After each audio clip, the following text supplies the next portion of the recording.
Just woke up from a 2 hour nap, so it's time for another video.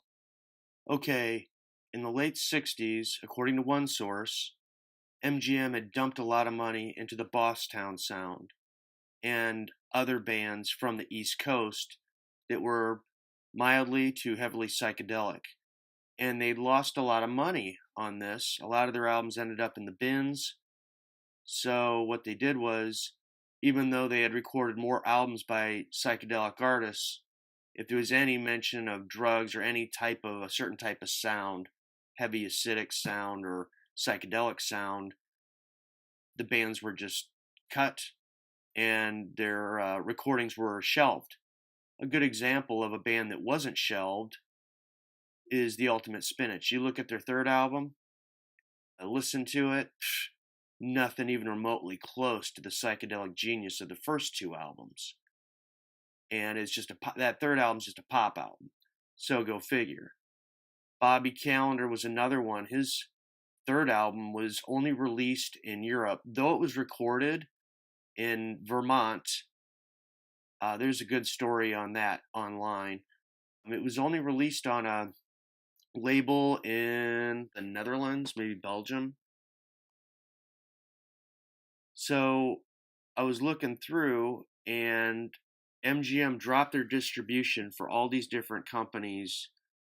Karma Sutra, which had a bunch of psychedelic albums that didn't get released. There's a lot of unknown albums, like nobody knows what the reals are, which would be really cool to find out. These are the things that keep me awake. These are the things that kind of keep me alive at this point in life. I'm sure there's other things like water and food, but I mean, United Artists was another. It had close ties with MGM and distribution, so MGM totally axed off a lot of things, at least in the psychedelic movement, psychedelic sound arena. Its contacts with other companies, etc., etc. And I think Universal owns almost all that stuff now. And I really need to learn how to go into these things, research and release stuff of the great unknown. So, I've mentioned in other videos like the Karma Sutra recordings and those albums. I've mentioned some United Artists. RCA they had a band that I've mentioned. There's a lot of good stuff out there. I know for a fact Alan Lorber Orchestra has an alternative Lucy in the Sky of Diamonds. There's an alternative version out there because the tambora player gave me his copy, a digital copy, and it's different from my stereo copy, my mono copy, and my promo copy. So I know for a fact that there's some Alan Lorber Orchestra, which is on MGM, right at the prime of the psychedelic era. I mean, it's cream of the crop instrumental psych. So I know that's Alan Lorber has stuff in the can.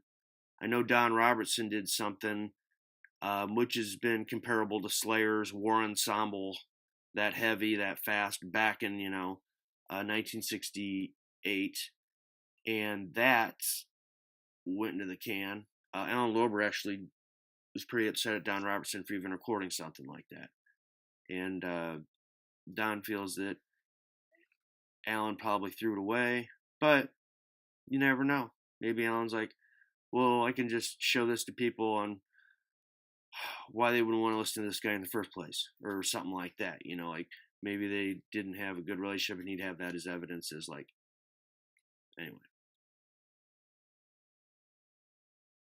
Just know a little bit of here and there, looking for the great unknown, and I hope someday I can bury myself in an archive and just start listening to stuff that has never been heard or has been lost but now found, and then get it out to the world that cares. Peace.